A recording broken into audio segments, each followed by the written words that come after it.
Hey, how you doing? I'll be right back. I'm gonna put on so you can watch the TV live.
Let's get our studies going for the for.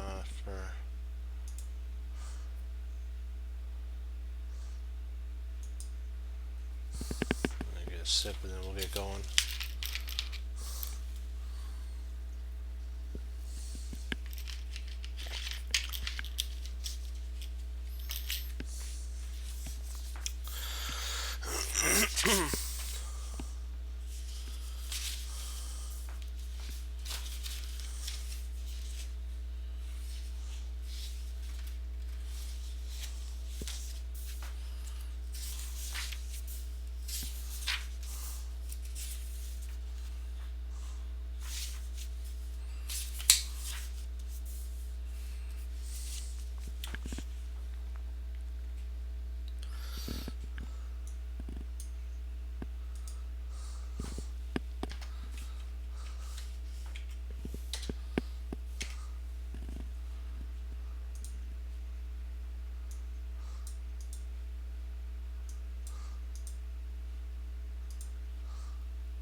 A4, A6, D4, D5.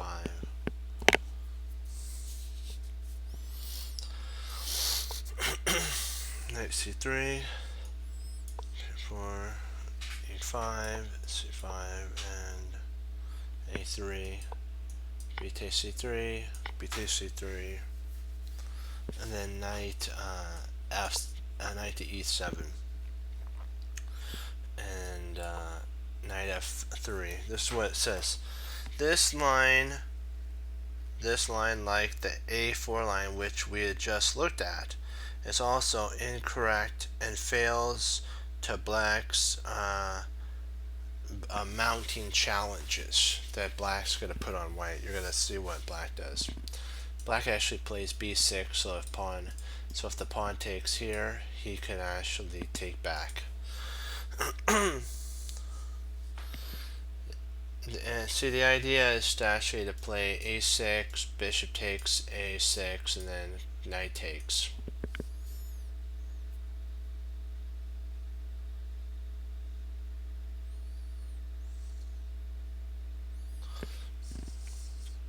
So bishop b5 check is actually an exclam by white. In such cases, b5 loses time, yet it is worth investing. The investment such it introduces the bishop off of the a to a f1 track. So what happens is he'd love to play here and then play the knight after takes and then reroute in and try to get into these 2 points here. So bishop d3, and bishop a4 to take scope on the pawn. A good move denying a4. H4, Harry. The unforced push of the h-pawn is a common strategy against the French.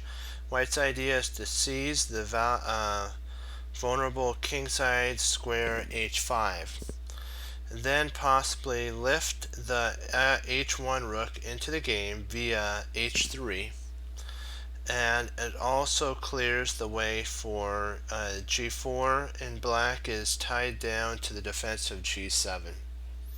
So this is the idea to come here, rook here, queen there, and rook over, and having a battery attack on g7. h6 to stop the knight or the bishop from coming in. h5, c4 to shut the bishop, this entire line down. Gaining a tempo at the cost of weakening his dark squared futures. Hid the future of the dark squares. e2, and then king d7 is an exclam move. This says to white, denied, my friend. You may think about launching a kingside attack. If you break through, so be it, friend, because what's going to happen is my king's not on that side, so there won't be a checkmate. In blocked position, we can actually activate or walk our king to the queenside, where it sits safer due to black's territory grab. A great move may come up with an outstanding idea, and then the rest of us have the concept to copy it.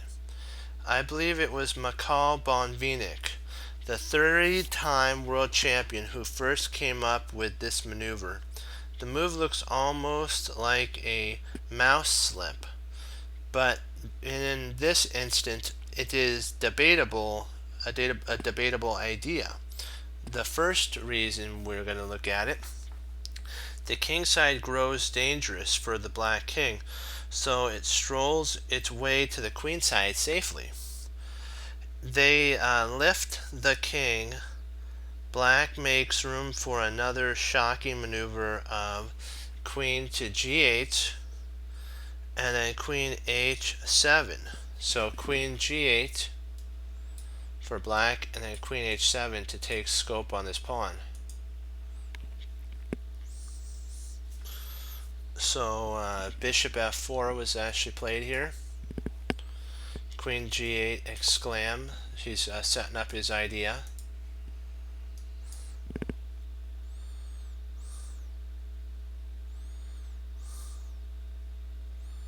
Knight d2, then queen to h7 exclam again.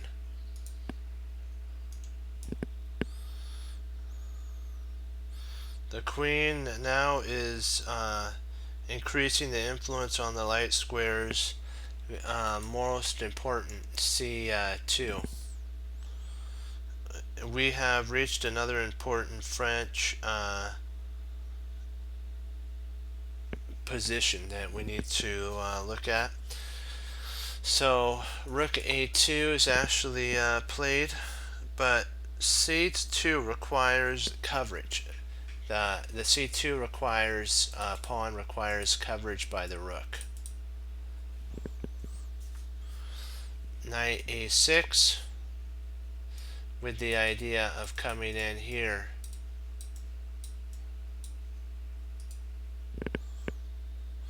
Worrying white about c7 and b5 idea. g4.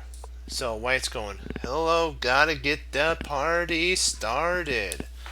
Let's get this party started. So I'm gonna get a drink and we'll go over it.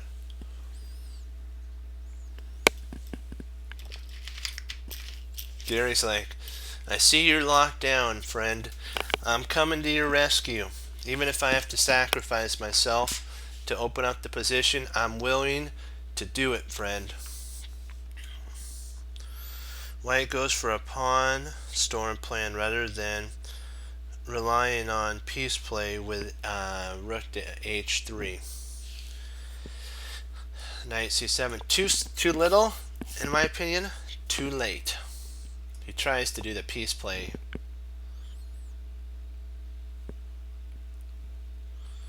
Rook a to f8, and this is to open up so that we can take scope on the weak bishop.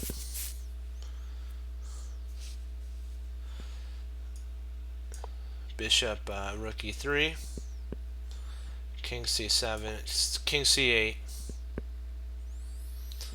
queen g3. Oops. Oh, bishop g3, that's right. Knight c6.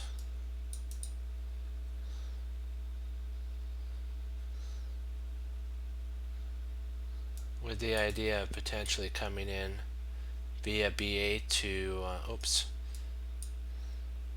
Oh, so that wouldn't work, okay.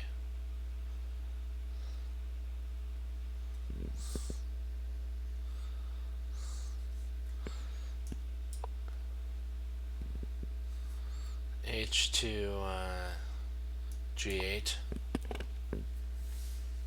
Black prefers for the eventual f6 g6 break. He's preparing for it. King d2. It is the insecure form. White plays the idea transferring his king to the safety of the queen side as well. King b7, queen h1, and now the queen's immediately attacking the immediacy here, so knight b5 with potential idea. Oops, double attacking there.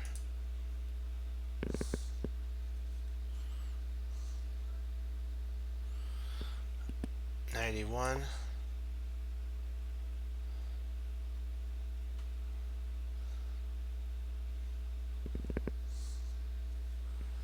Knight c7. Well, I can also try playing g5, intending to future play f6 with an idea of trying to blast the king side open.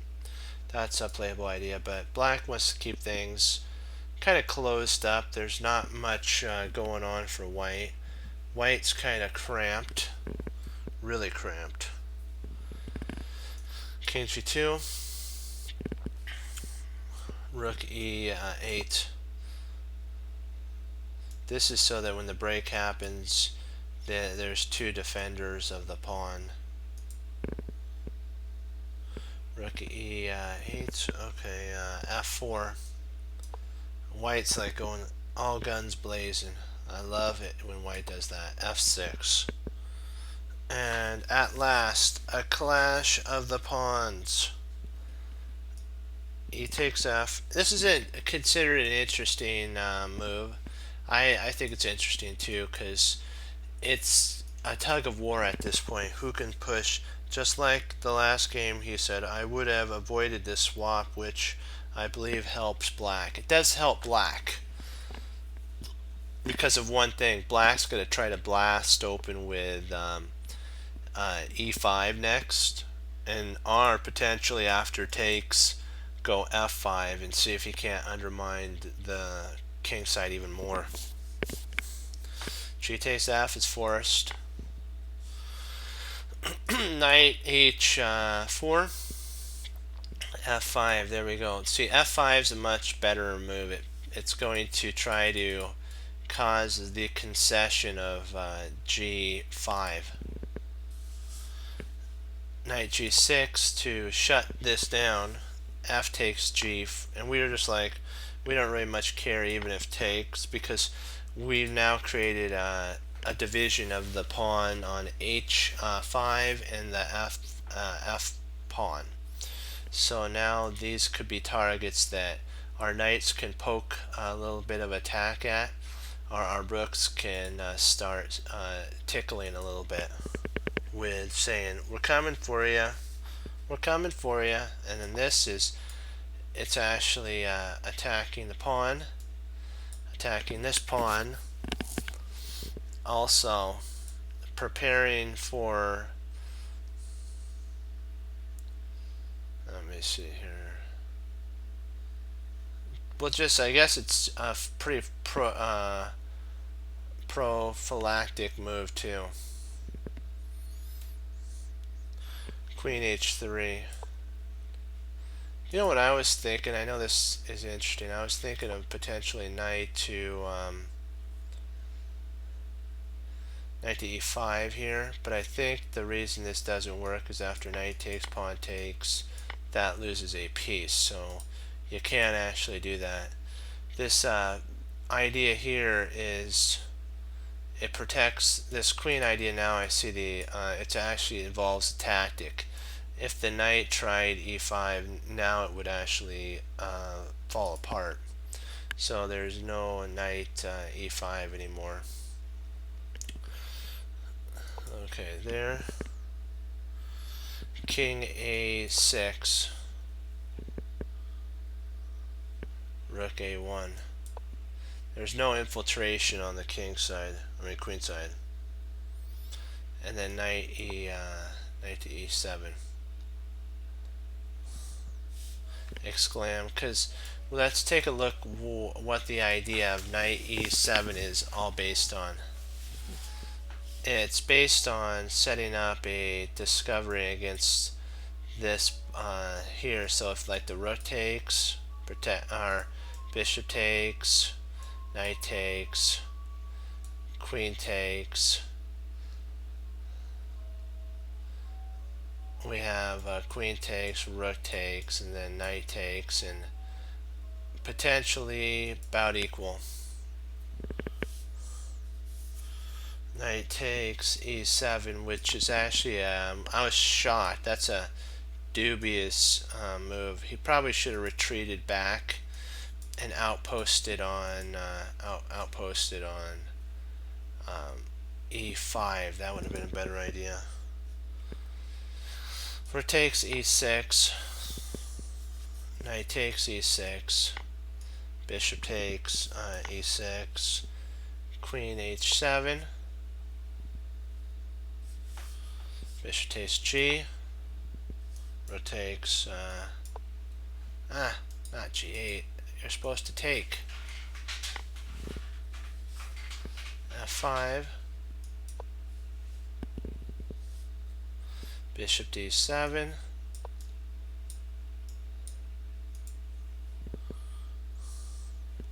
rook F1 to cover the pawn twice, and then knight takes F5. exclaim. That's a beautiful tactical move, because the rook has to take at that point. And then rook takes g6, pawn takes g6, queen takes.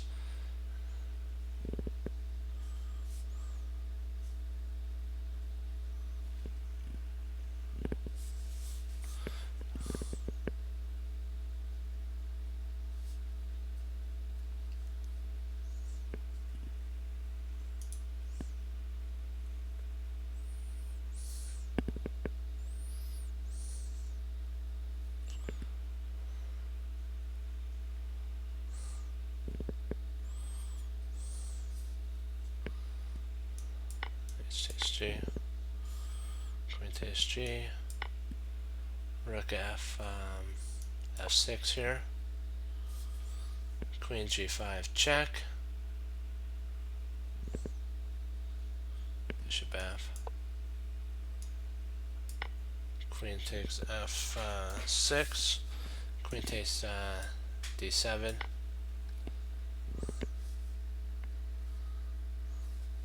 queen takes f4 check, and king d1. I don't believe black can convert his extra pawn, since white will usually deliver perpetual to check.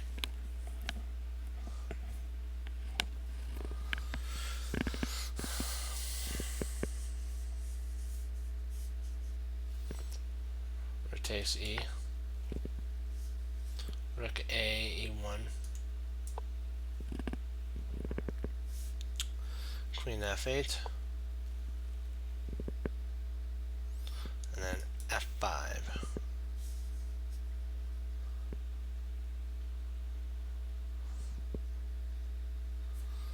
If you were thinking bishop takes, that's actually, I think, a double question mark losing move here.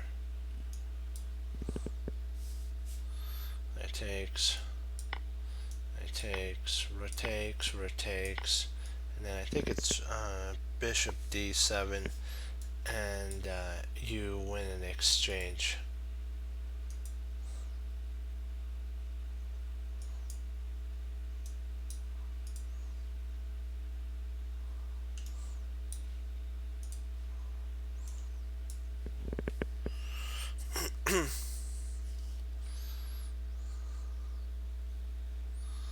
G to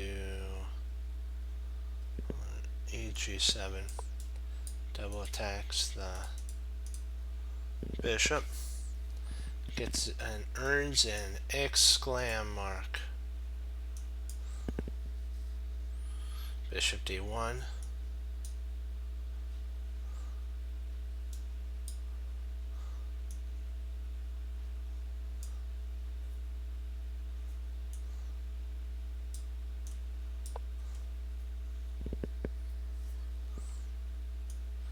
takes f. White has been outplayed. He is down a pawn, and his a3 pawn is also under fire. Rook f1,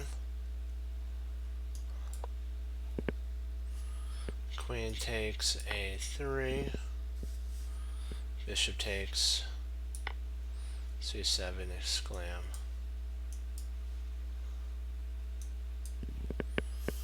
Removing the defender of d5. Rook takes, queen takes d5, rook g2, rook e2,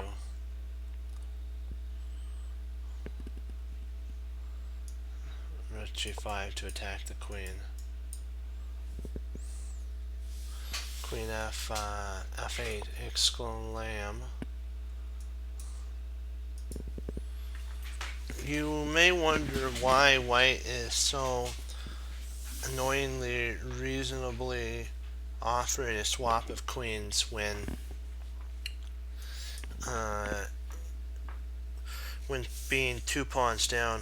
On the surface, it feels as if white's position over taxed may be deprived, basically, is on that black's able to win. Black may be able to win. There is no means an easy way to do so. So white's last move is to kind of trade down and get rid of the attacking pieces.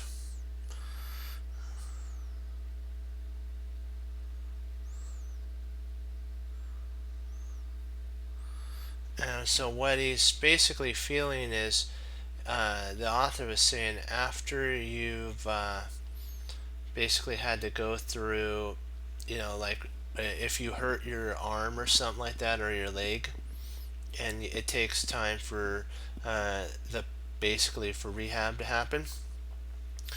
This is the Queen Trades is trying to bring about white's ability to, as I like to say, rehab the position, bring equality to it.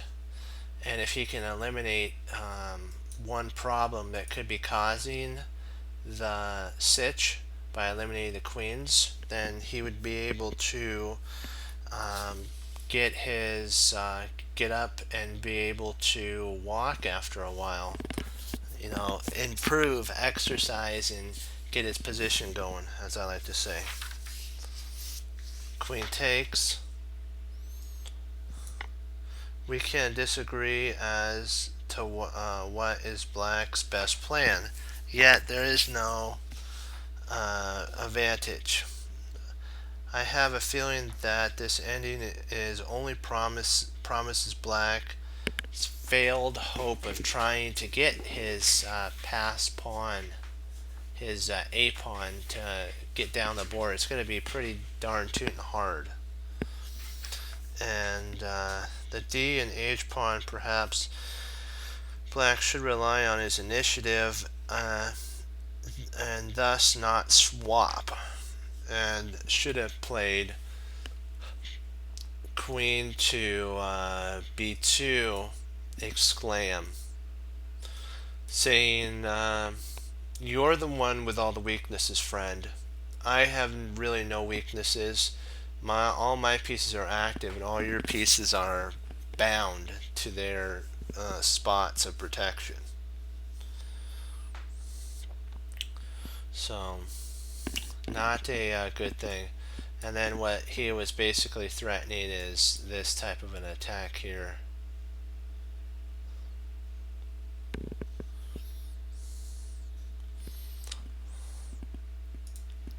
Rook takes f. H takes. Rook g2. Rook to h4. Bishop f3. See, white's able to unwind all of his pieces. Bishop c6. The bishop agrees to its own basically guarding. It's a tall pawn now, as Jeremy Silman would say. So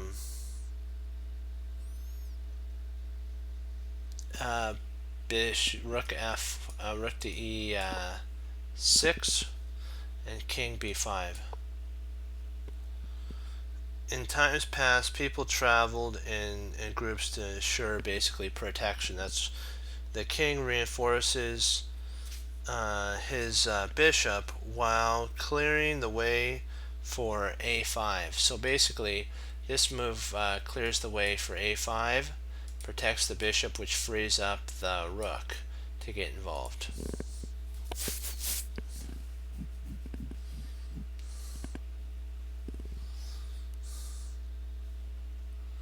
It also allows for, just in case doubling of rooks happen, this would allow a5 to happen.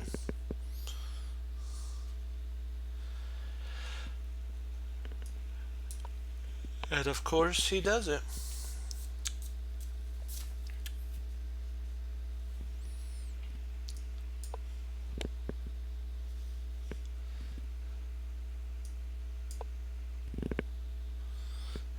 there's h5 starts coming up the board. After the intermediate delay, the pawn feels mobile and all is secure for now, yet it remains insufficient protection. Now white gathers themselves for a fresh assault on the two weak pawns. Rook h6,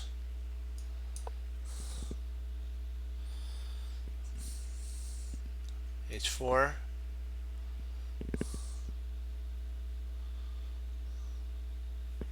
king b2, bishop b7, rook f4, h3, bishop g4,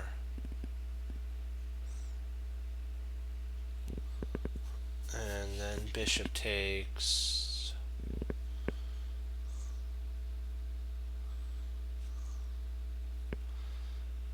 g7, bishop takes. Defending such technical position is all about as much fun as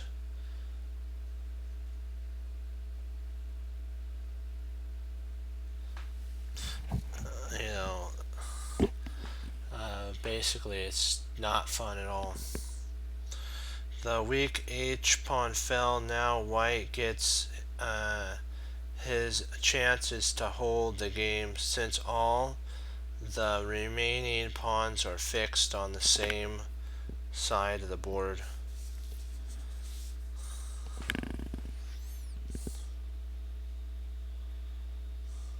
Rook e2,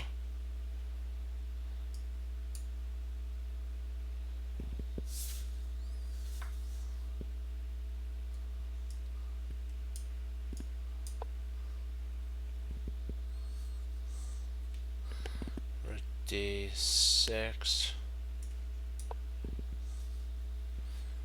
rook e1,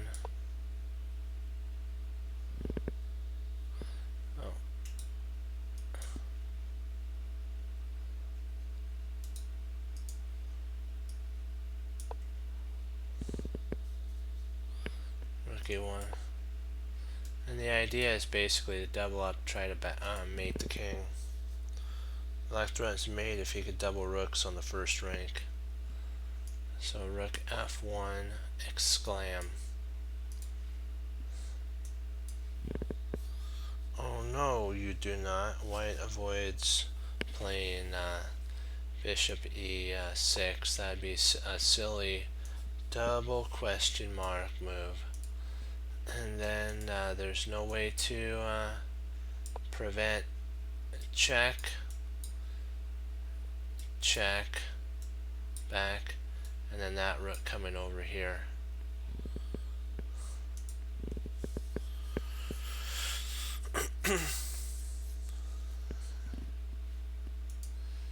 F takes, bishop takes, bishop c6, bishop e2, d7, a6, bishop b7, h5, rook d8,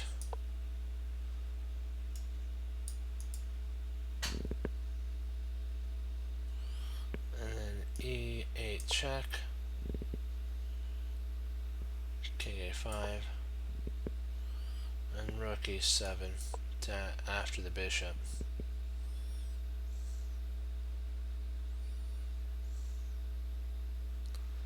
a6,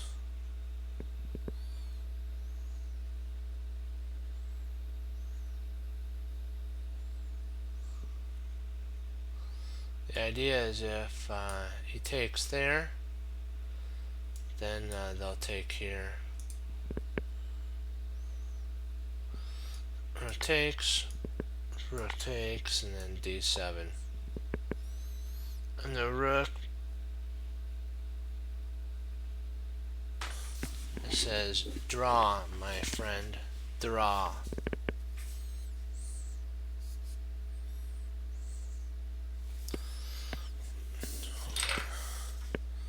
What's that guy get a drink?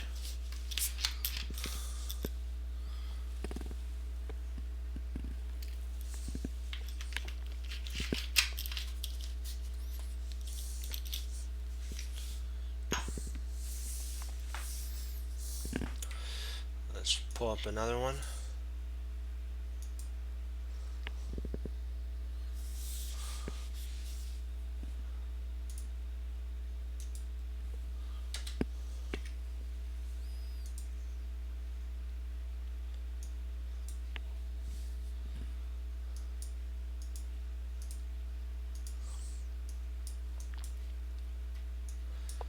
D6, d4, d5, right there, bishop there,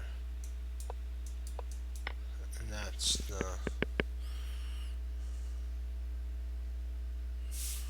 knight takes, and then knight e7, bishop g4, which is in his words an exclam. This is Anonis White versus Ivacek.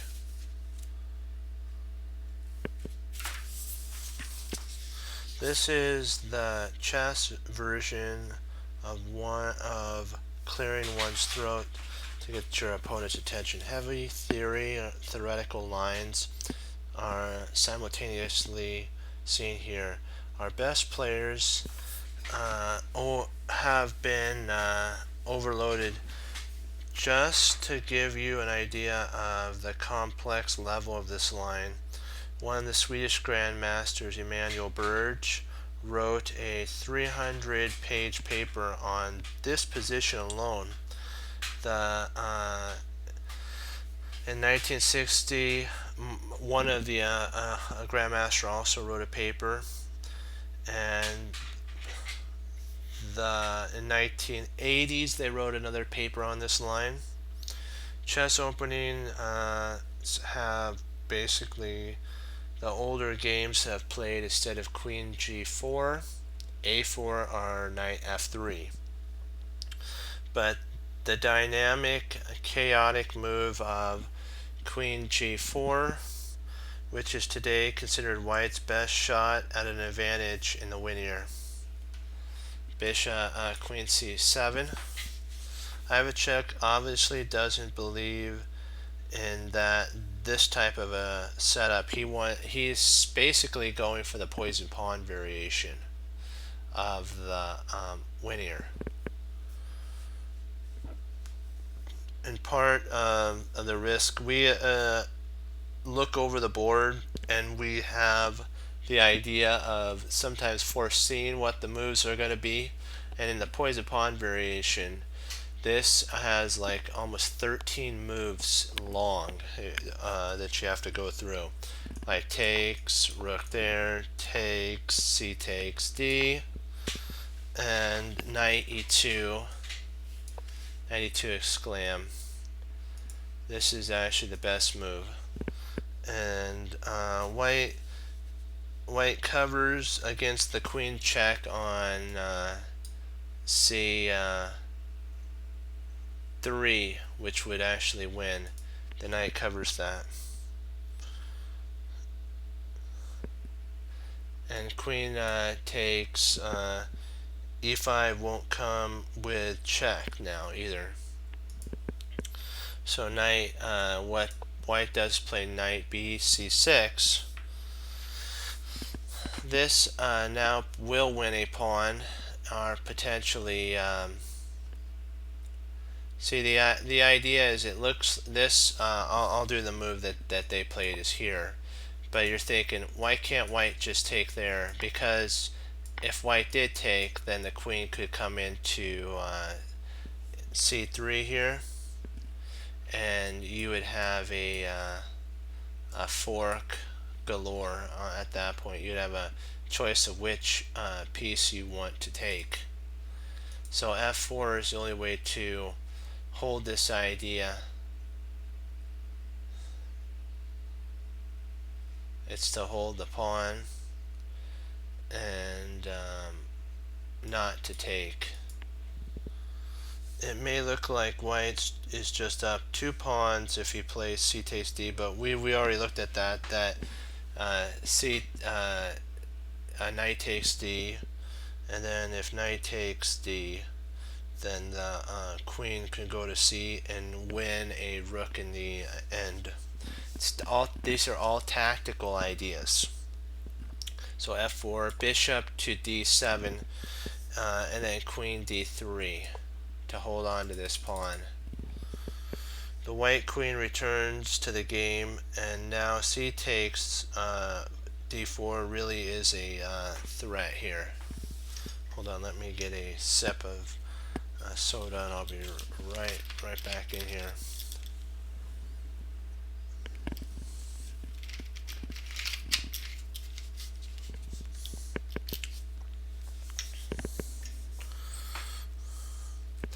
D takes c3, knight takes c3. White picks up a pawn and simultaneously attacks. Oh, let's see here. Right here. And then he simultaneously attacks the c3 square. So let me see here. If queen takes c3, this is an idea.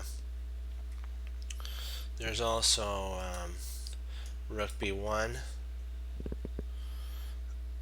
and then there's one more idea of h4.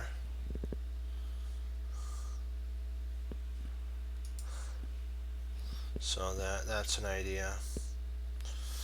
So if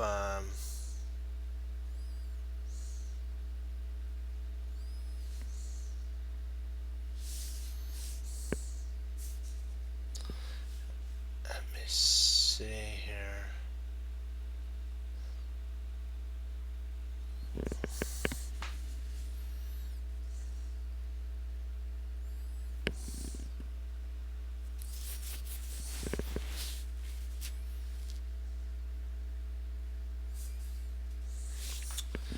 So if white plays h4 here, there's rook to c8, h5, knight to f5, h6, d4, h7, rook h8, g4, f to e7, and then bishop g2 and b5.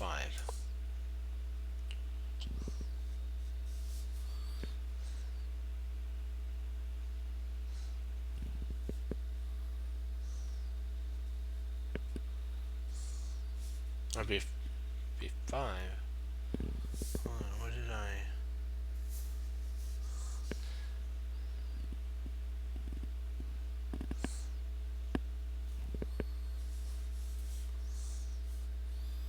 Knight g3, and then b4, knight e4, with a winning game for white. What if you were thinking that potentially takes here?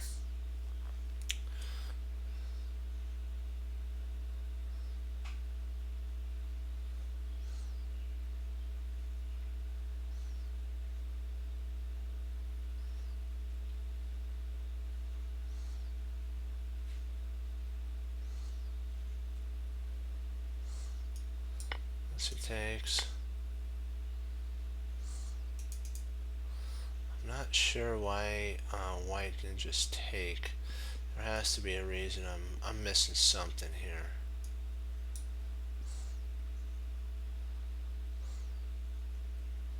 Ah, okay.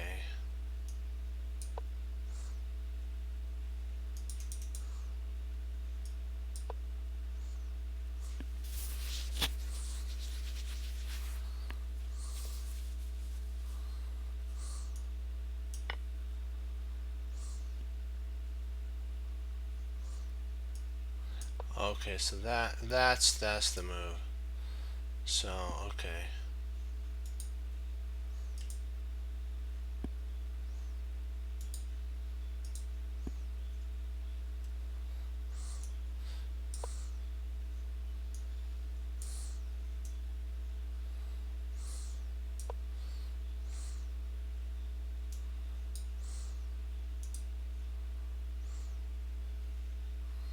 All right.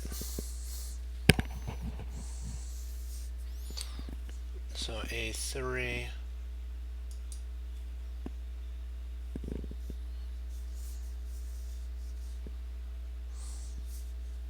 or A6. I mean, for so you can't come in there.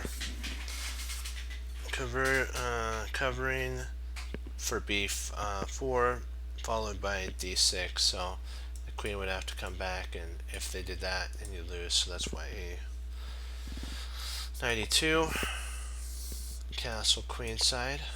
It's the safest place to castle.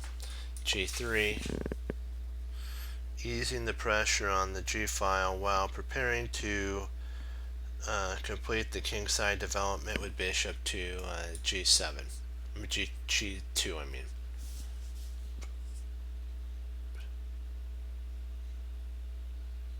Oh, well, we're going over the French defense. We're going over the linear line of the French defense for black. These are games.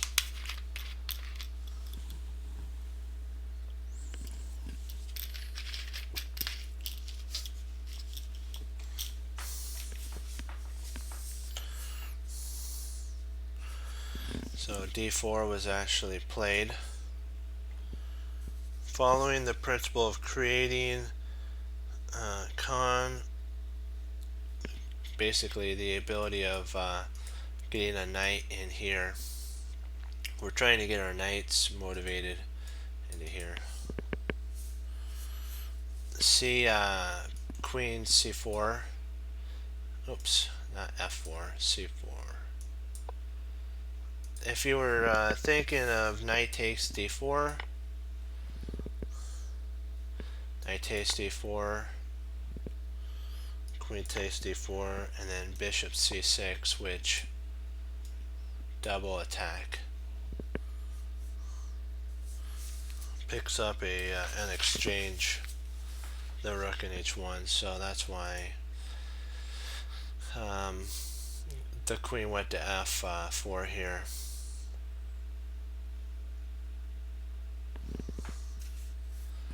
F5.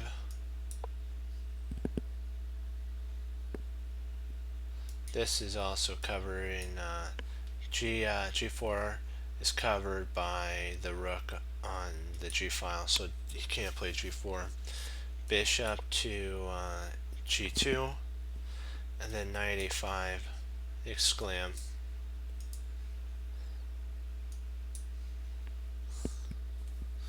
In such a case, black can even enter down upon endgame and be fine, since he or she realizes the activity of the C file.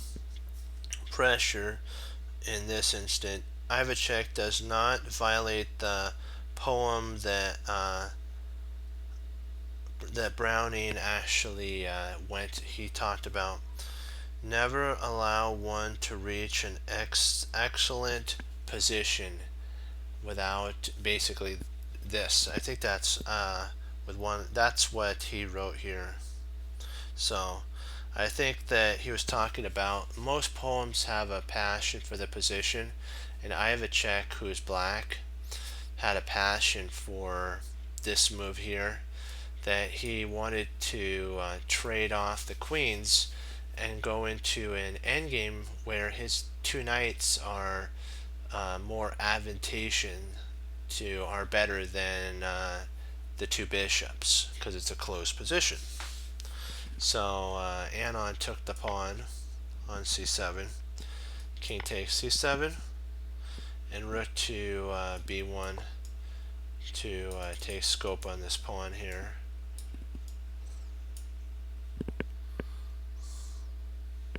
Bishop c6. Bishop takes c6. And that interesting move is, I'm going to give it to you and see if see what you think the move is. I'll give you a minute. You're black. What would you play? You have two moves. You have pawn takes or king takes. So I'll tell you when the time starts right now. So you find the move. You're black. Which move? King takes c6 or b takes c6 as an exclam. Which move? It's all up to you.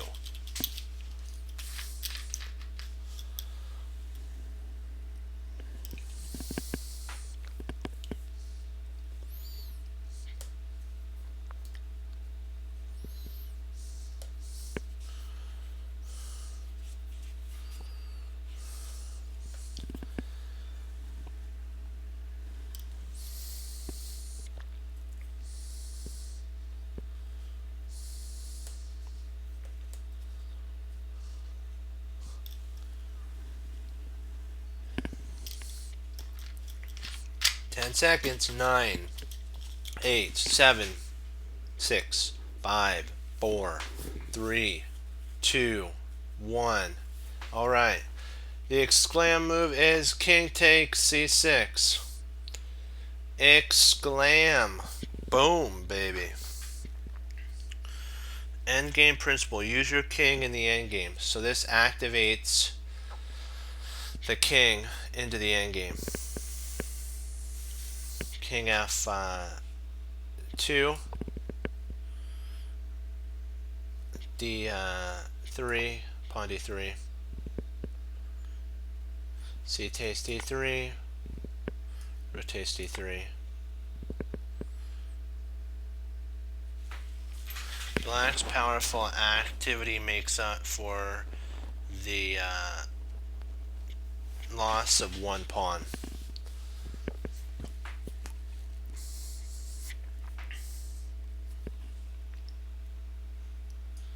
G1. He's trying to get this pawn push in.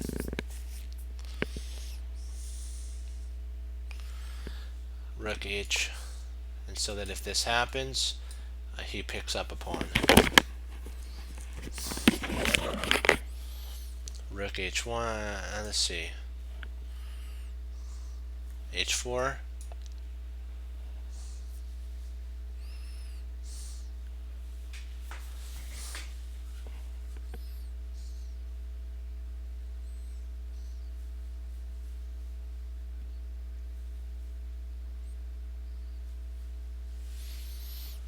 Knight c4,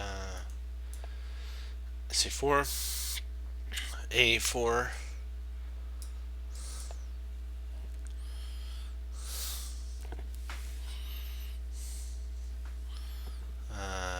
b6. Trying basically to lock the pawns in the opposite color of the bishop. And also stop this pawn push. Rook a1 and king d5 exclam. We're moving our king one step closer because this knight covers the pawn. Rook a2,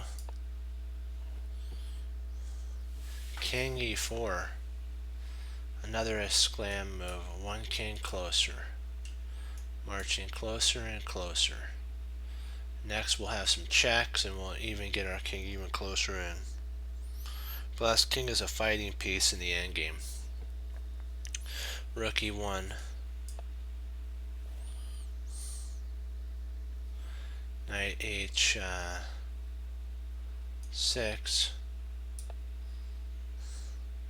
This is so that the king, when a discovery happens, so rook g1, king to f5, knight f3, and then he played a5, which was actually a mistake here. He was doing so great till this point. When our opponent plays very well for most of the game and then botches it at the end, perhaps somehow our joy at our good fortune feels inadequate, basically. Now it is not the time to play the come back and attack move, basically. Move order matters only by acquiring a do we then get when acquiring an A plan, do we then acquire a B plan? Black's last move is an error, after which the advantage swings to white. Black should have played C.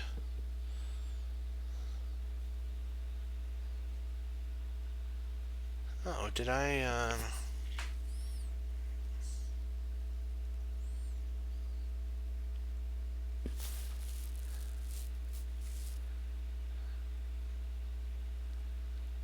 hold on, let me see, what did I overlook here? Oh, G4. Hold on.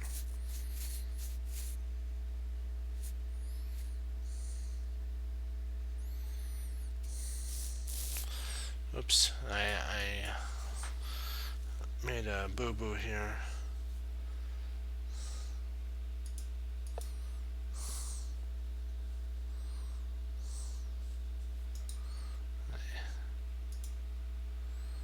King G2, G4, knight G1, King F5, Rook F3, and then A5 at this point. This is the mistake right here. So what he should have played was actually knight C E3 check. If bishop takes, knight C E3, knight H3,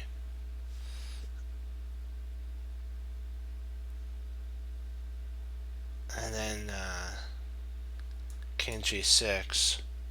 After which his position sways and bends, yet fails to crack at this point. The idea is for the pawns to get a rolling.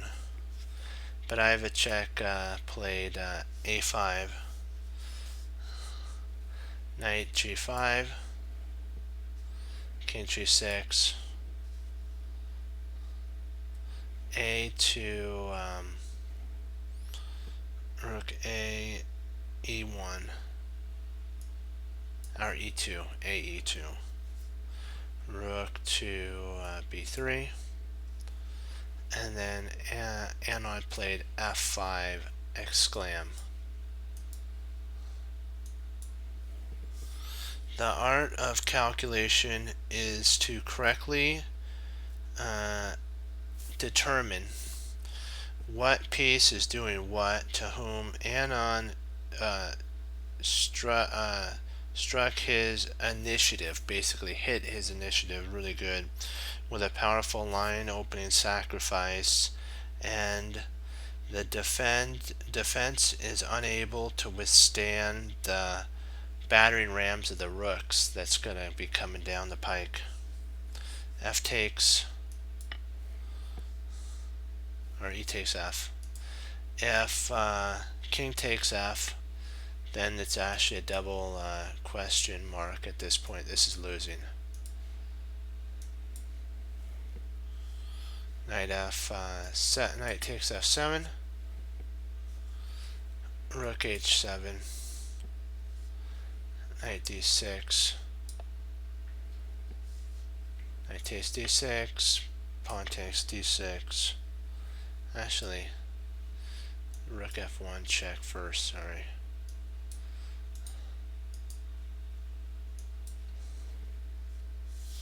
King g6, then e takes d, e5, king h3, h6, and e takes,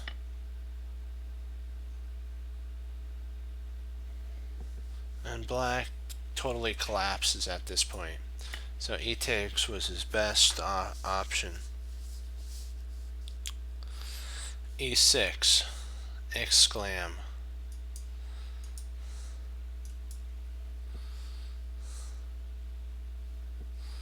f6, e7. The pawn turns out to be bad. It's a miserable thing now that Ivacek has to put a rook on e8, and then it's going to be hard for him to break through. Combination alert. Now, how did Anon force the win of material from this position here? Let's take a look.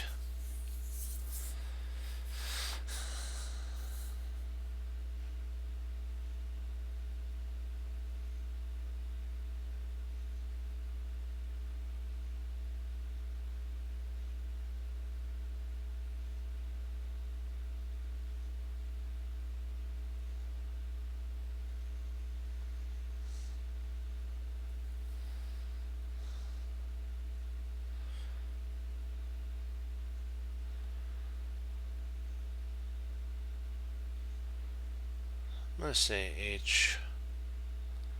h4. Let me see, h4. King takes h4.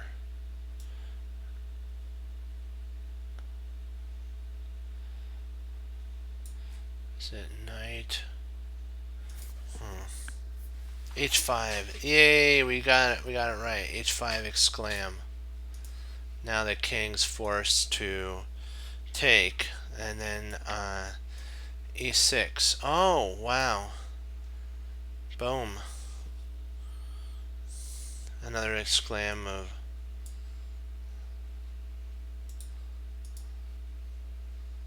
e6.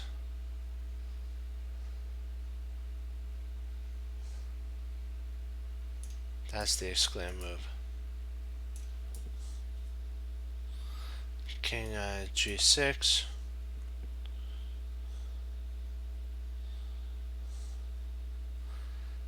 Rook c7.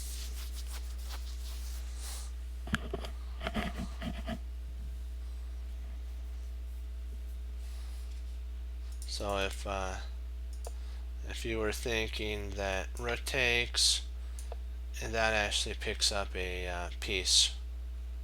So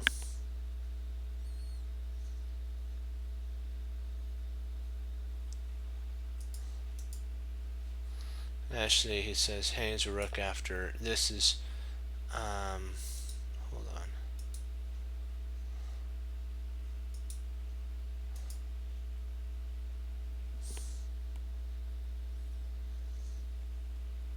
He takes rook h1 check, king g6,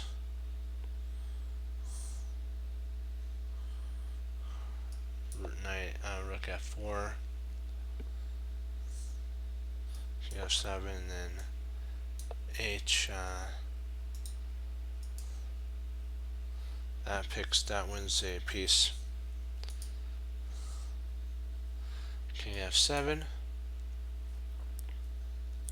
knight takes, and then king takes.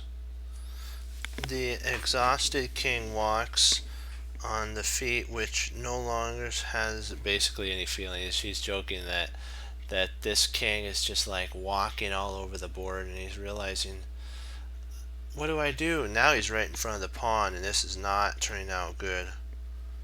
This is going to be a problem pretty soon.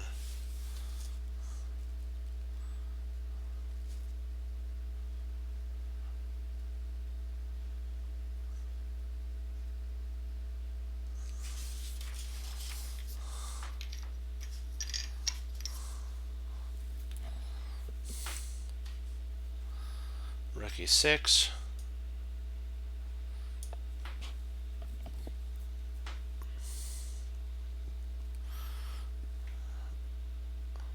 Rook c3.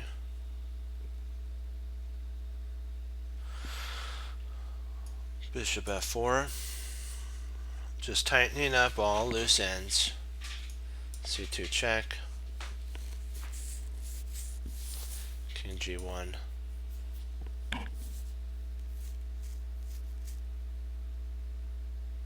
Real champions don't fall for traps. If king h3, that would be a losing move, because of course you see that'd be mate. So he's not going to fall for a trap.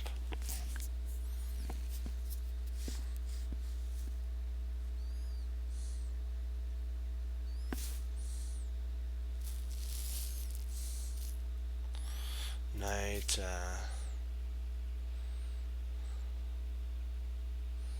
c a5.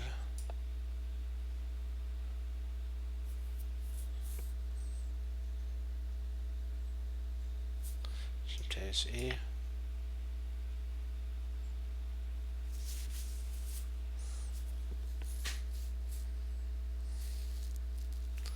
Rook e3.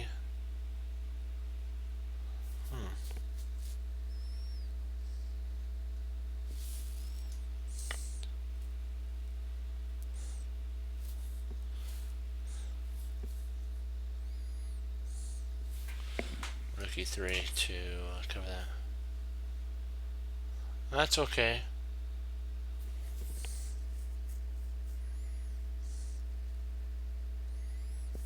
You're right on time. Knight d7. Rook d6. Exclam. The threat is rook takes d2, d7, and then queens. So rook c7 here. And then king g2. Now it's time to activate the king. Anon finishes this. And so in summary, we're going to talk about the heavy theoretical poison pawn line is one where a single new move from either side can render a long played move obsolete overnight. In many positions, it is not easy to expect an even basically without you thinking plan. So a non-thinking plan, you have to have a plan throughout that entire thing of move sequence. So study it well. That's what he's saying. This game is merely a taste of what is involved if you take up the line. You will need to support this idea with mental hardness, basically, and maybe sometimes he says go beyond this book. If you don't have the time or inclination to take this step, then you should probably not do the linear line if you don't want to go down a huge setup, because it's more theory versus move sequences. The poison pawn variation goes all the way out to close to 30 moves. Close to 30 moves.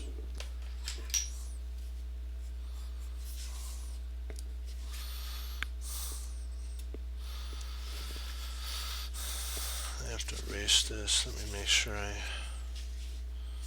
get this erased.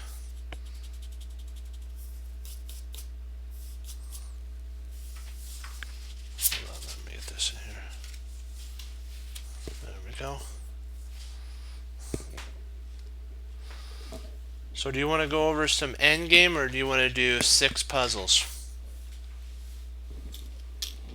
Endgame or 6 puzzles?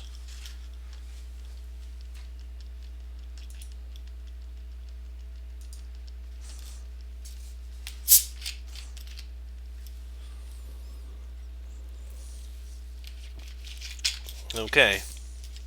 It's the endgame with Magnus Carlsen.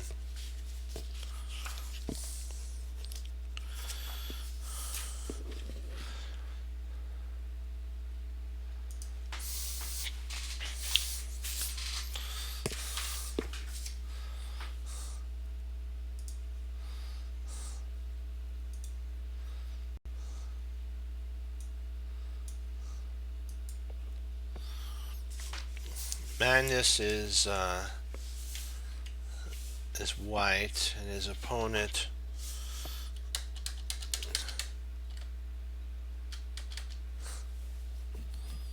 is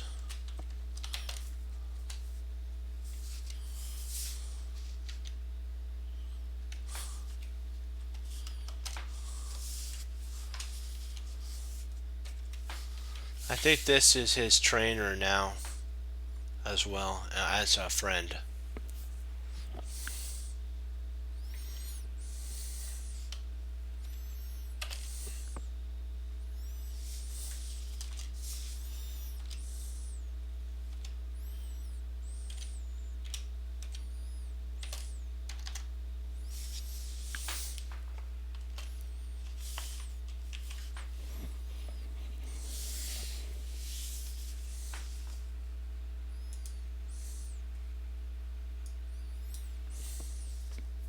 Uh-oh, drat. I did a boo-boo. I forgot to set it up and then bring it in. That's okay. I got the words that I need. I got the words wrote down. I just now have to set the board up properly.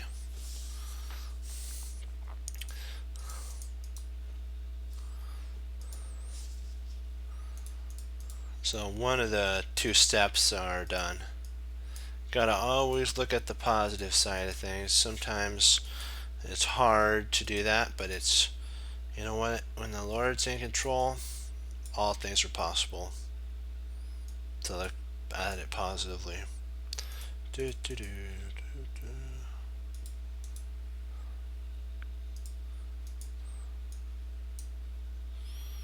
Gotta get this here. Let me make sure I have this right. Hold on there. So that's good. That's good. That's good. That's good.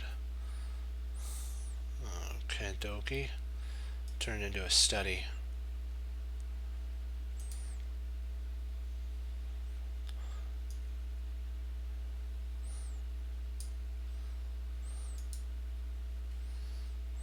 Delete.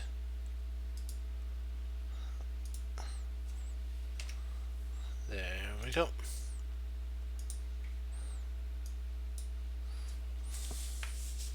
This is actually move 20. Oh, drat. Did I do it again?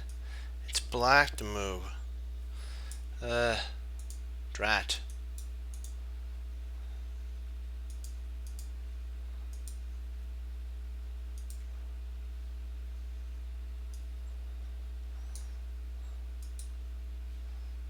Delete this chapter.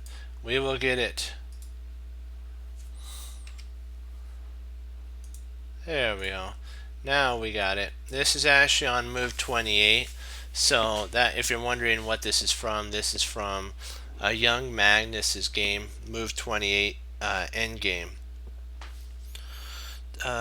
Magnus is actually white here, but his opponent is black, and his opponent played a dubious move, which is actually queen to f6. This move isn't necessary. It's not a necessary move.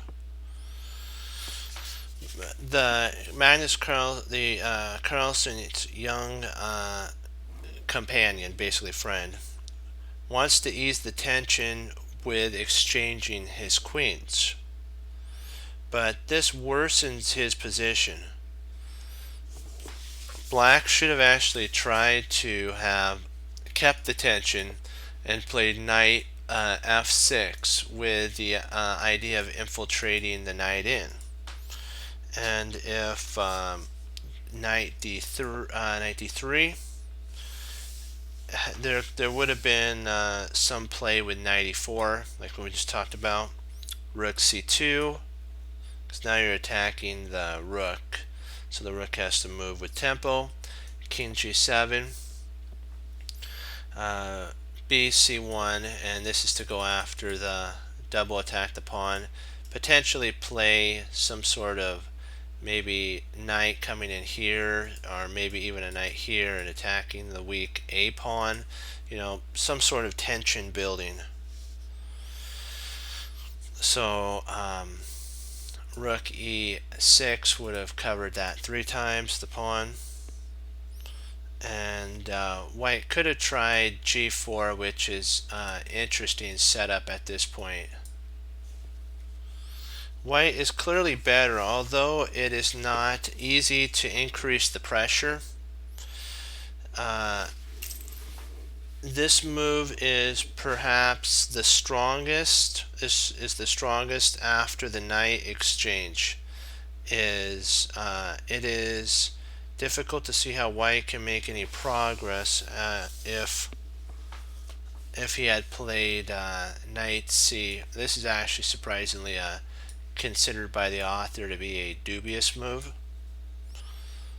And knight takes, rook takes, and h5. Rook takes d here. This is kind of a tactical idea. And if c takes d, then rook takes c8 and rook f6. And how does black actually make any progress? Let me see here. Black stands well. He stands well actually at this. Let me see here. Did I? Uh-oh. No, that's still good. Let me see here. There.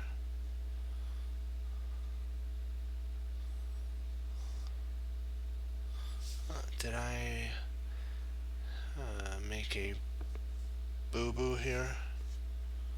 Or a mistake? Let me see. So takes on d5. Hold on. I just want to make sure I didn't. Here we go.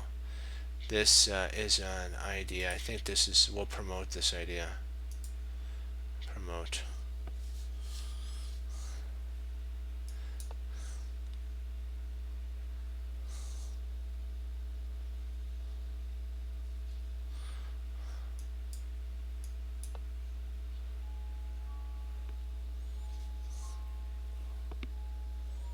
Hold on. Wait a second. Oh, this is. Oh, drat. Nope. This is not the. No, this is a little further back. Sorry, that's not the move. That's after here. If there's a secondary move. Okay, that was my my faux pas there.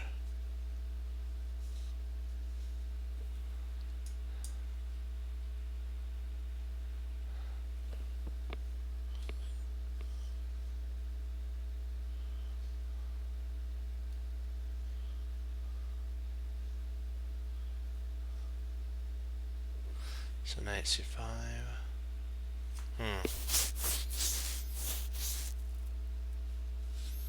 Trying to figure out, because it should be black to move here, so maybe g4.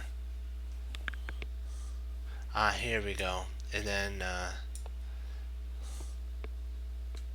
should be 7, d6,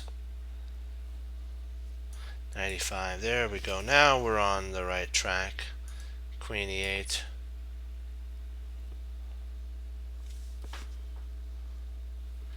f3. Knight g5. and knight d3, rook e6, and king f2. It's kind of hard to play like this, and then rook e7.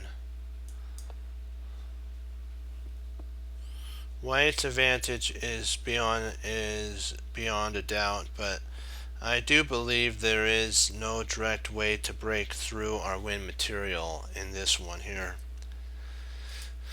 Magnus played the wonderful exclam move d3 exclam. Magnus rightfully does not avoid the queen exchange. He just develops a piece. So queen takes is actually a mistake at this point by Hammer. The future worsens for Black's position by strengthening White's pawn structure. G takes, and then G5, BC1. So now we're eyeballing this twice. Knight B8 is now passively tied to these two pawns. If E6, pawn E6 would have been played, I mean not pawn E6, rook E6, then E4 exclam is going to just blast open the position. If D takes E, D5, and this is like, oh, and White wins here, because how do you stop basically this from coming to pass? He has to move his knight, and then you can actually move your knight, setting up a fork. So how do you stop it? There is no way to stop it. So it just retreats back. Knight E5 here to triple attack the pawn. King G7.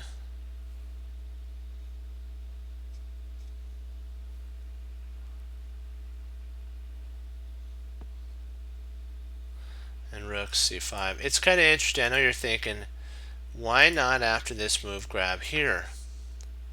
Well, the problem is now your knight is pinned. Do you see how it's actually pinned here? So you're gonna actually lose material in this line. If you had taken that way, you would have lost material, and Magnus would have actually been the one who's losing here, not his opponent. So that's why sometimes you have to be really patient, and don't just go all guns blazing. Make sure that it works. There's times to berserk.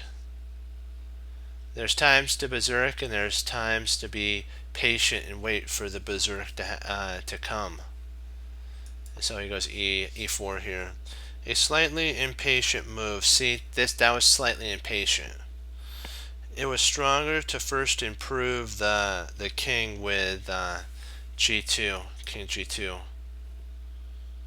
This is more of a interesting setup, because you're improving it one step closer. There's no need to push at this moment. Hammer can't really do anything. So he goes E4, D takes, and then Hammer actually played F6 here, which is a mistake.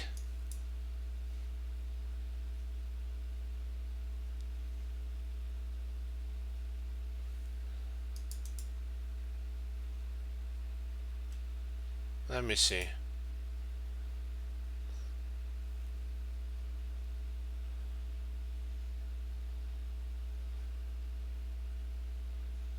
Yep, it's a problem for sure. Yep, it's not safe. It's an unsafe position. Yeah, that is not a safe position whatsoever in that line. One second, let me get a drink of tea.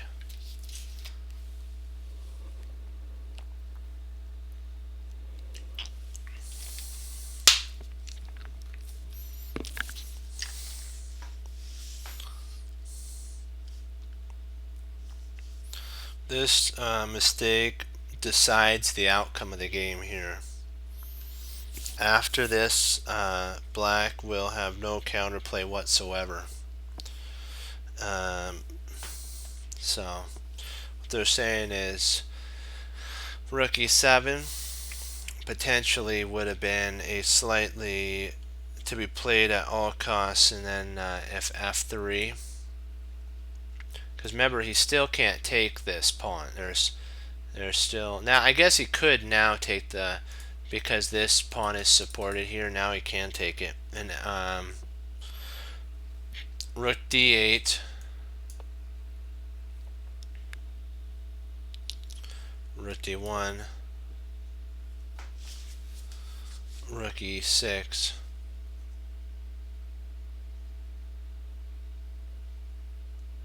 yeah, it was fun.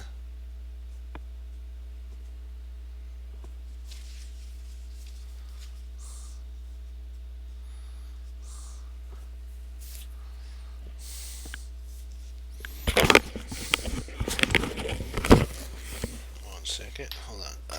Gotta put my headset back on.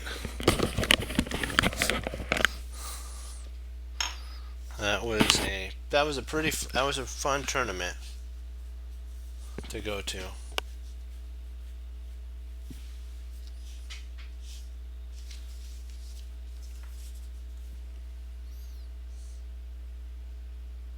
No, I was there for the tournament. I didn't do that.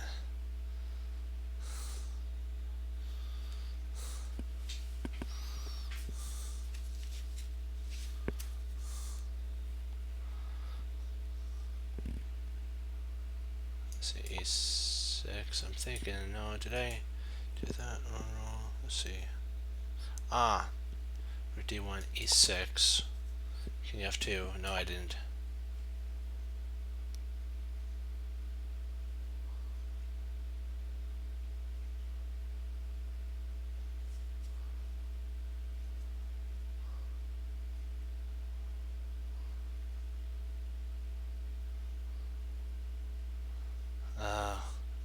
You're bad.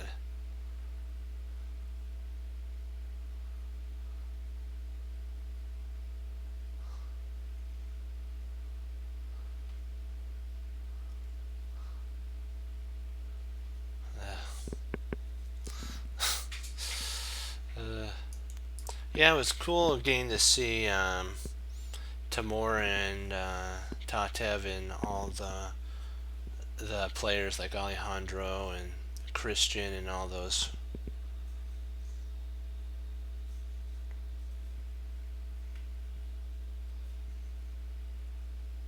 Hey, how you doing? Rook C. Oops. What did I miss something here? Hold on. I think I did. Hold on.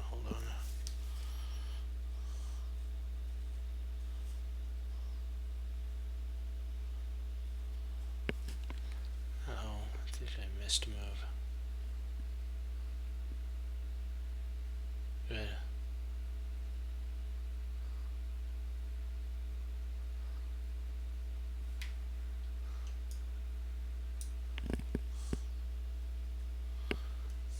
At this point, instead of rook c2, it was d5 that was played, and c takes d5.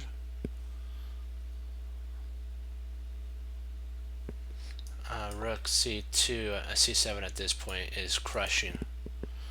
It's bone crunching, basically. Ouch. I do not want to have that happen.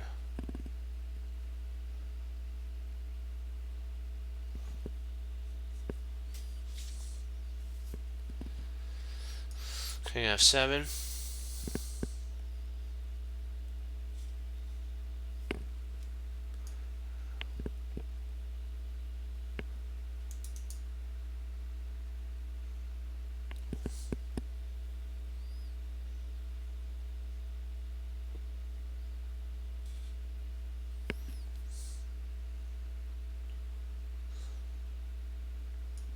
And then g4 he was talking about. White should be clear to winning, although it is not certain that black is lost at this point though.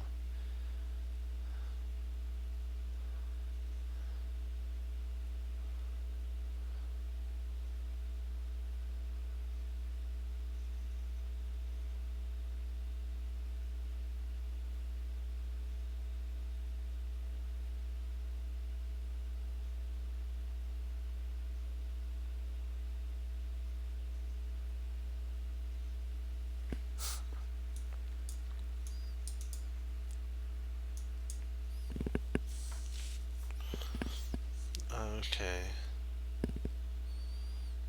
Knight g4, exclam.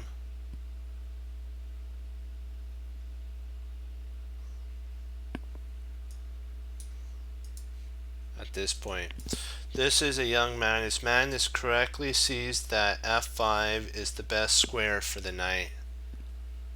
So f5 here. So he actually wants to make an in route via there. These 2 points. h5,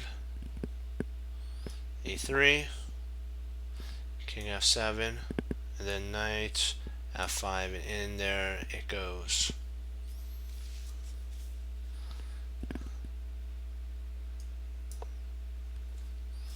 King e6, d4 check, exclam. Now black is almost, in my opinion, lost here. The position is right for a break, and it's not looking too good. King d7 has to be played, and then kaboom d6, and it's not going to be too happy for Hammer at this point. Then e5, boom, f takes e5. But we have to go back after king d6, d6. I forgot to put an exclam there. If you were thinking rook d1 here, c takes d, rook d takes, c d5 check, and king e6. Well, I guess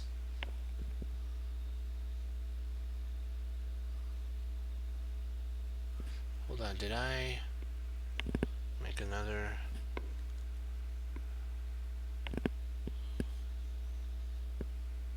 Oh no, he could play there. Okay, that works. And then d6 check, and this still wins. This is still winning, but he just did e4, e5, and if rather than taking f8 was played, if that was played, then bishop. Wait a second, there's no bishop. There's no bishop. How did he get a bishop in here?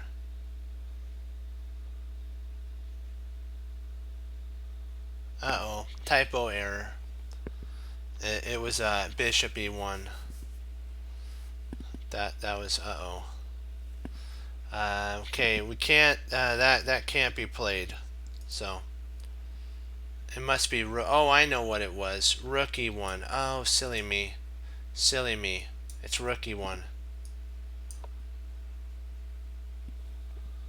Yep, rook e1, not bishop e1, because it showed a bishop in e1.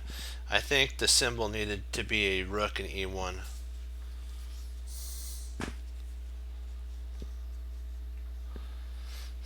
So this is actually what was played. F takes, rook takes e5, and now we're going to start doing some attacks along that line.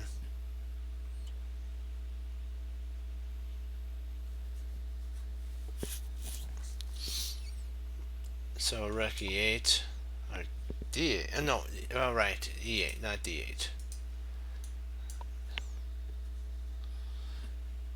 Rook e7 check, rook takes e7, pawn takes e7, and now black's in a world of hurt here.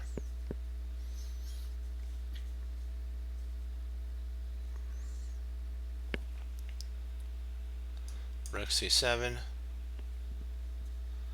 and rook d1 check. Carlsen played this endgame well by any standard, not just that of his own age, but it was a wonderfully played endgame. We'll do some, we'll see how much time I have left. I think we can do a couple puzzles before I gotta log. Let me see. Oh yeah, we can do some puzzles. Boom, bada, boom, boom. There we go.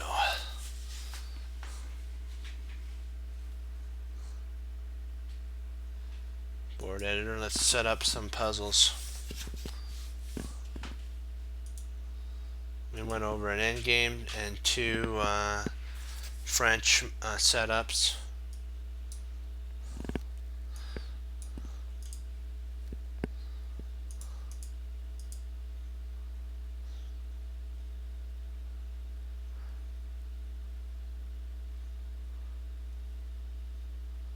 Yeah, that was actually that was a Magnus game.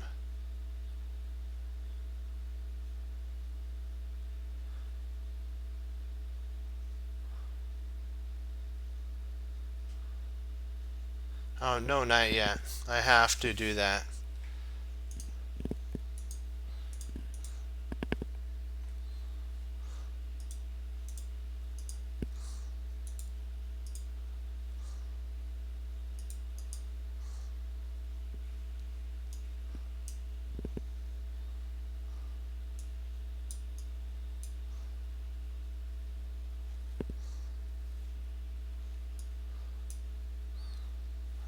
I'll have to maybe bring a game tomorrow, and we'll go over one of the games then.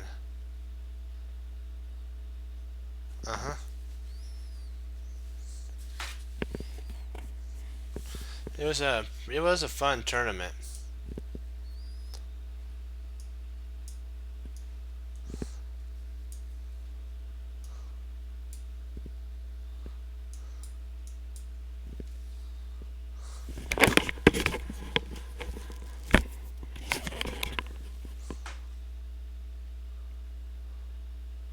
Yep, exactly.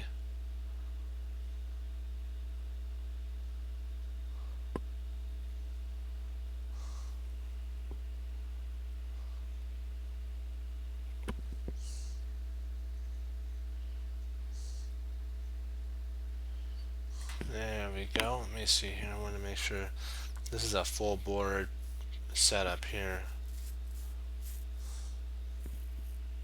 Yeah, and that's actually where I was. Yeah, I was. I do some tournaments, not very many. It's when I can. There we go.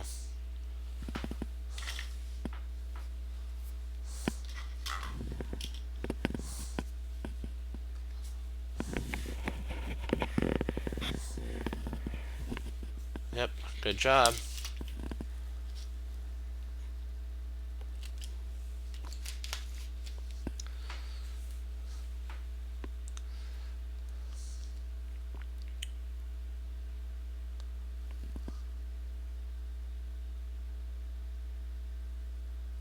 Yeah, he can actually see you.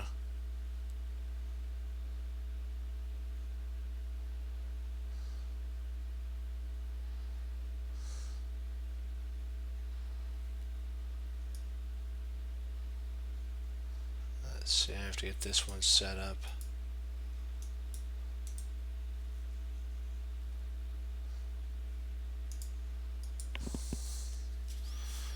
Okay, dokie.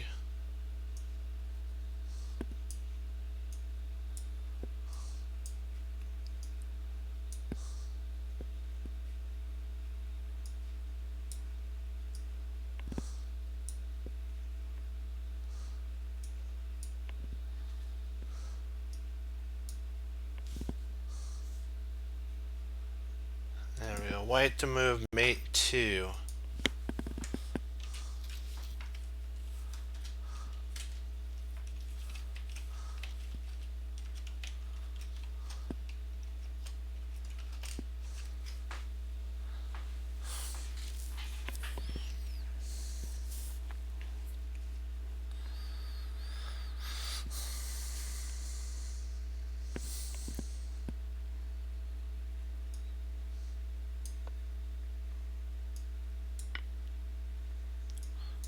mate. That's right. If king can't, actually king can't take, so it has to be bishop takes and then knight mate.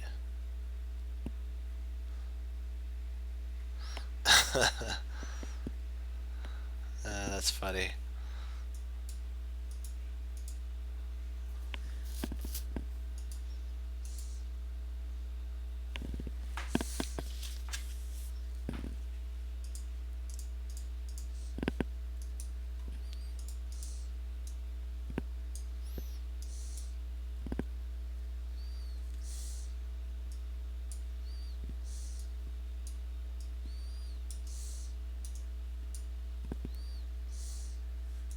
Wow, the king is really exposed to the world on this one.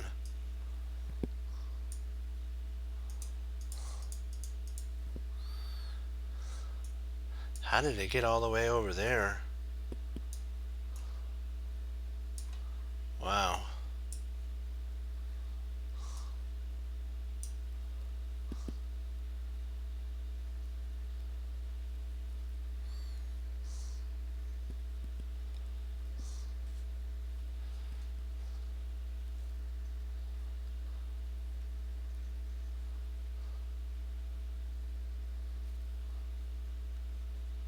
At b3, king take. Oops.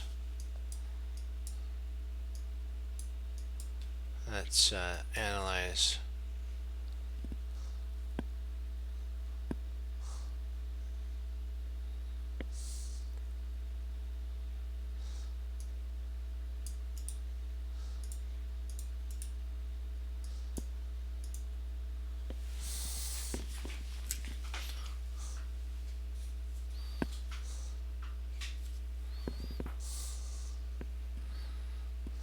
So b4, let's see here, takes, and then that's mate, not mate, actually bishop c1 is mate, that's right. That's mate. And that's basically, the king has to take at that point, and that's the only one.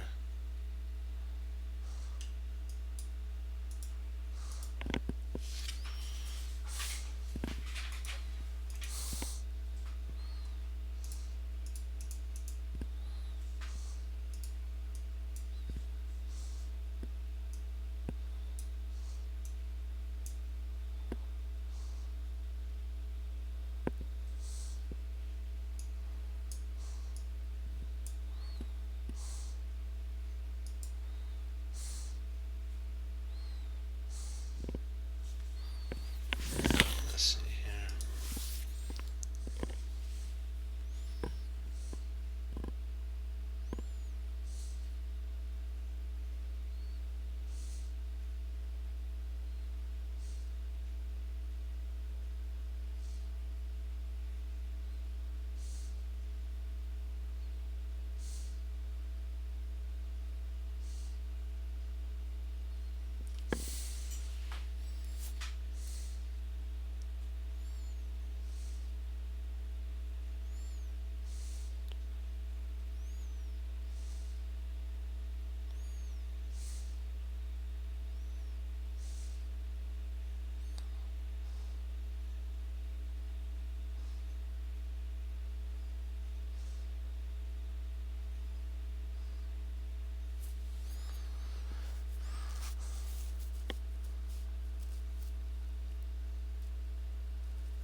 f4, if takes, then bishop b2 is mate. Yep, you got it.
1 second. I'll read what you said in just a sec. I have to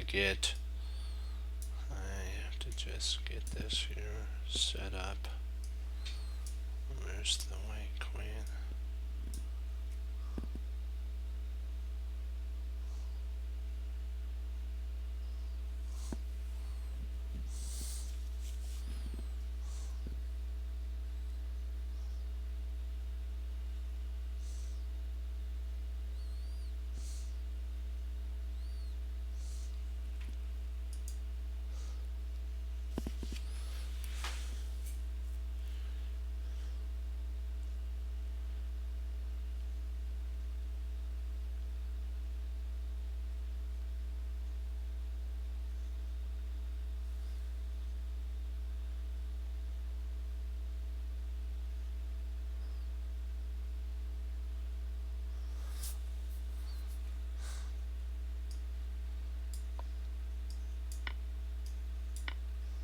Don't forget the pawn takes.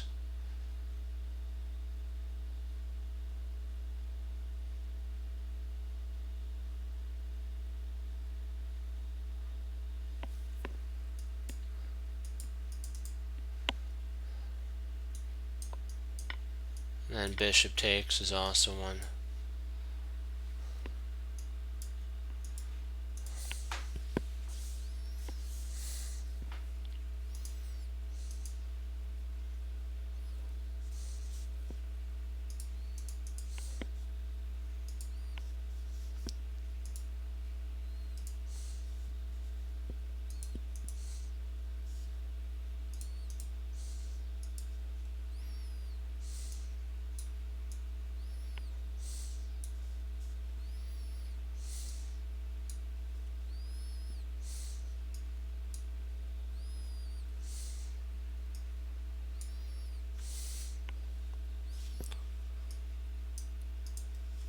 There we go.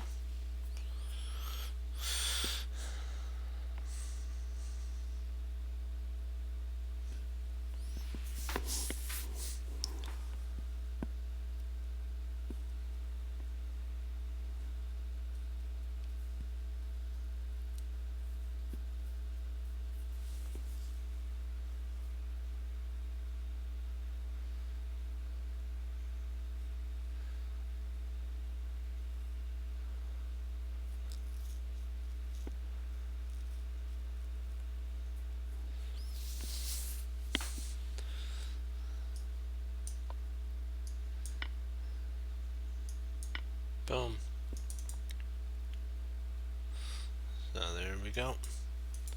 We got another 6 more to do, and then I'll see how much time I have left. We won't have enough time for another Magnus endgame tonight, but I want to get our puzzles in, because these puzzles will help you spot maneuvers that you need to do.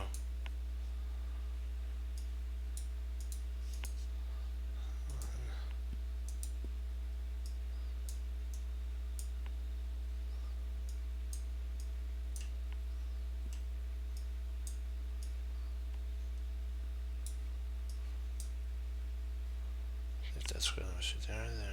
Boom. Here we go. This should do it.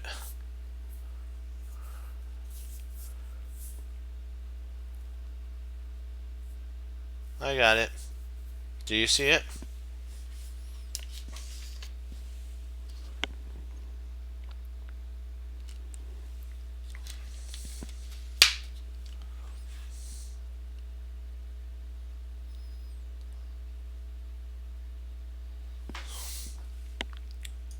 Yep, if he takes here, you have the 2 bishop mate.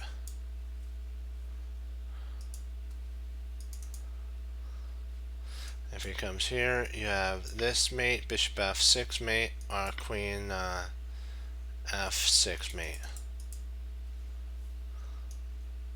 Deflection, gotta love it.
I think it's queen check actually. Queen g5 and then bishop.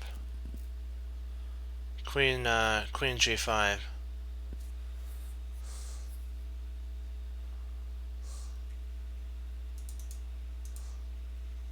So bishop here, and then if there, the queen takes.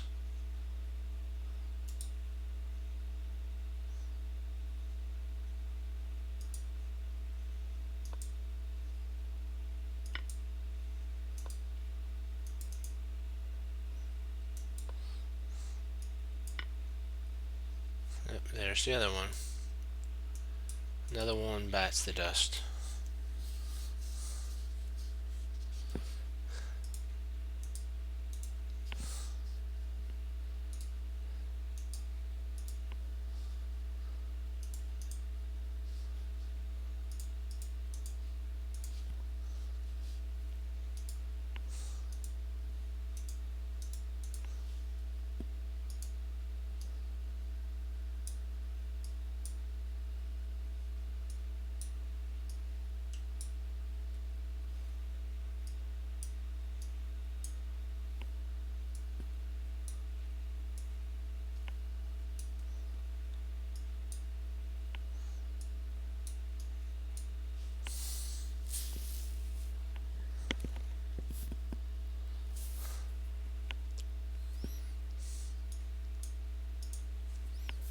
There we go.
You got it. Kaboom. There's the mate.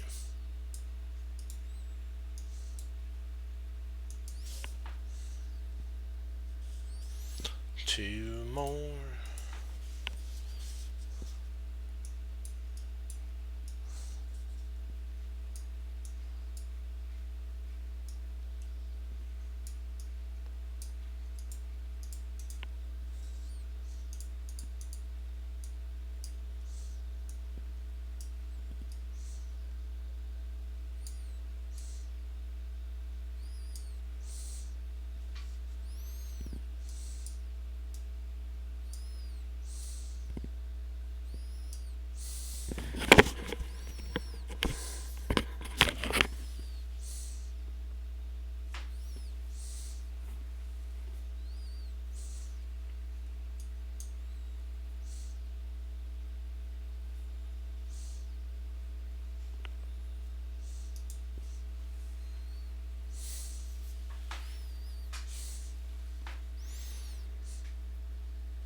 There we go.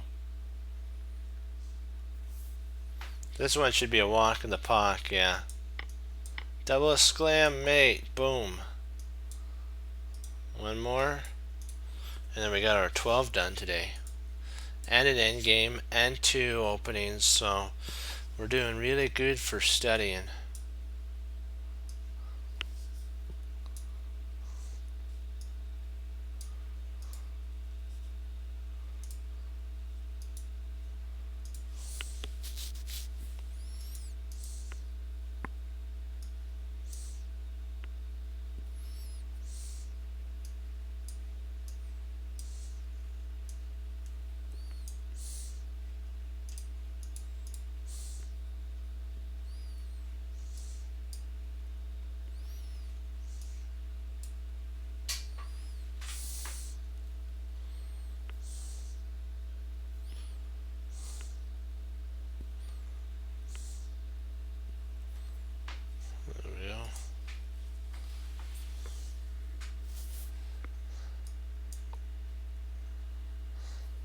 Kabbalist glam.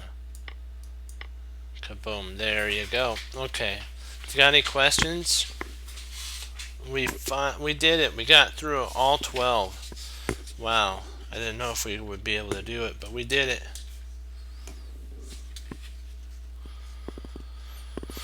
What happened to I had a pencil somewhere here. Oh, it must be in this one.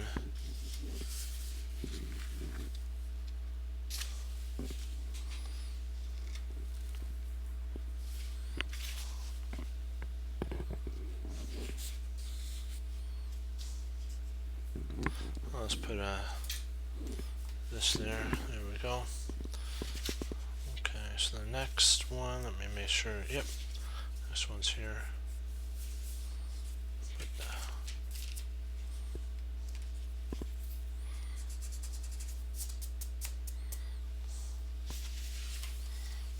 Alrighty. Do you got any questions before I log off?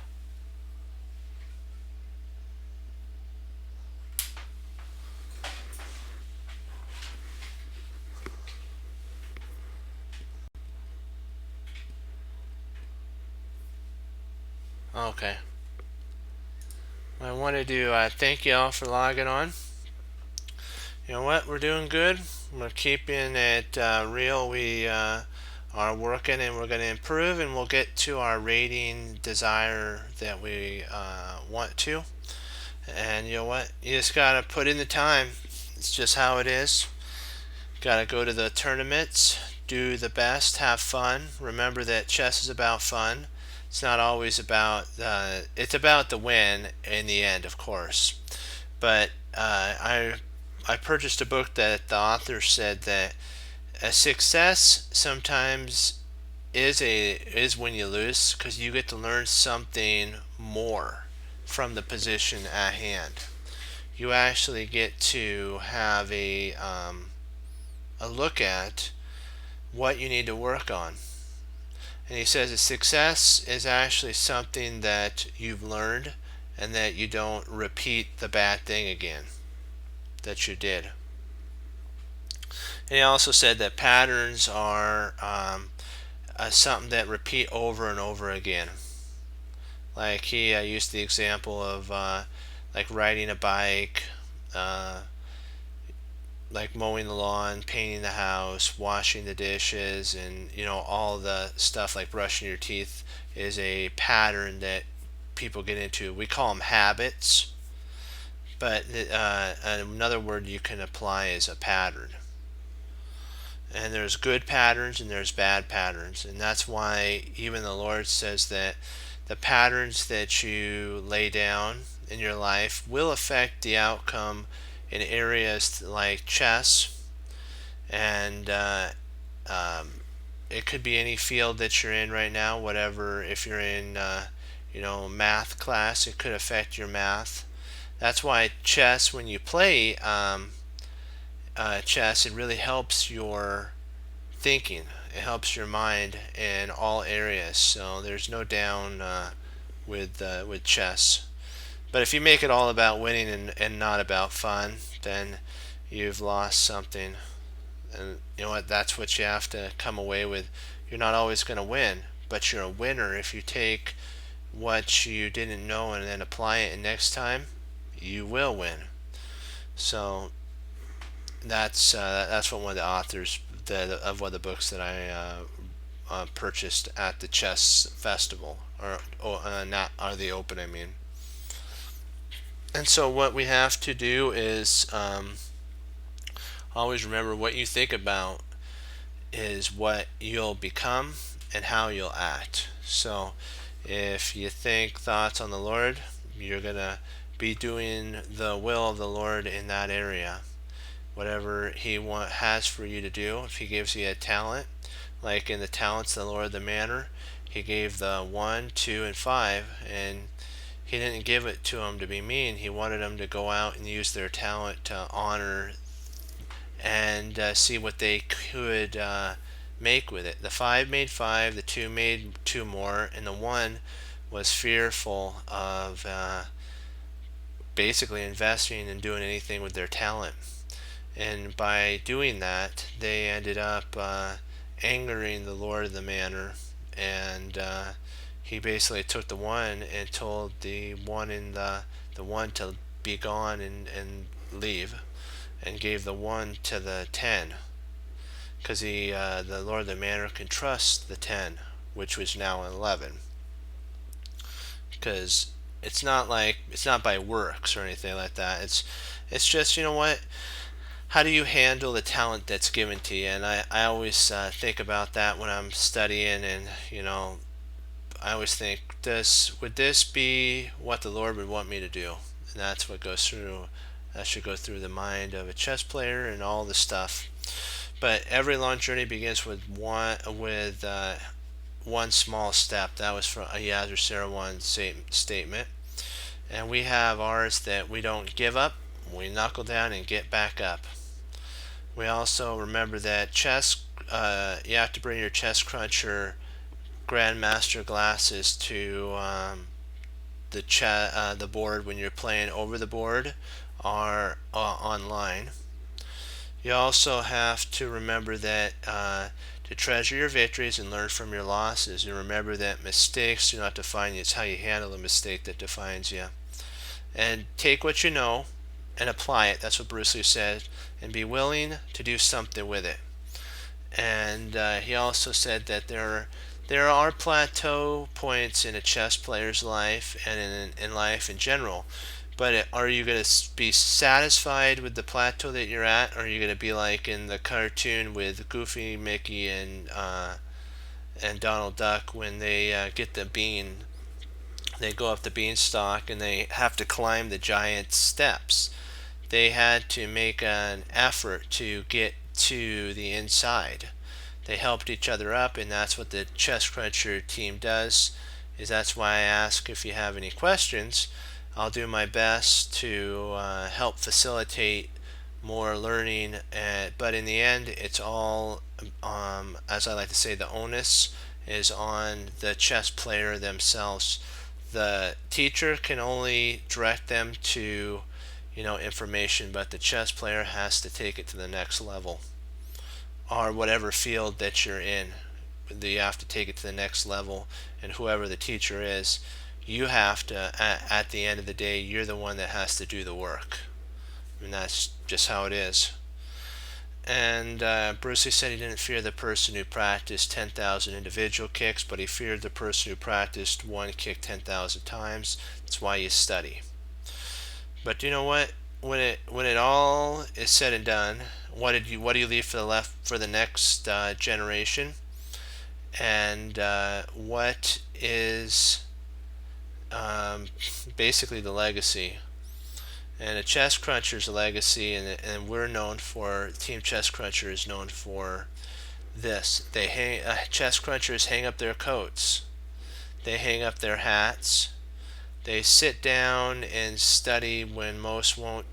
Team Chess Cruncher does, and that makes all the difference. And you know what? In the end, we just gotta study. And I'll leave you with that. And you know what? As Wesley So says through the Lord Jesus, as I say, God bless. And I'll see you next time on Chess Cruncher TV. Have a blessed morning, afternoon, and evening, and Lord willing, I'll be back on tomorrow. And we'll keep pushing forward and having fun and improving in chess. Every day it builds upon another, as I like to say. Hannibal Smith would say, though, that a plan is only good when you, my friends, are the one that's directing it. You know where it's going, and you always keep in the back of your mind your plan, so it directs right into it. And then you get to say this: I love it when a plan comes together. And you know what? Hoorah, 2 thumbs up. Go Team Chess Cruncher. Be blessed. Have fun playing chess, and always honor the Lord Jesus. Bye-bye.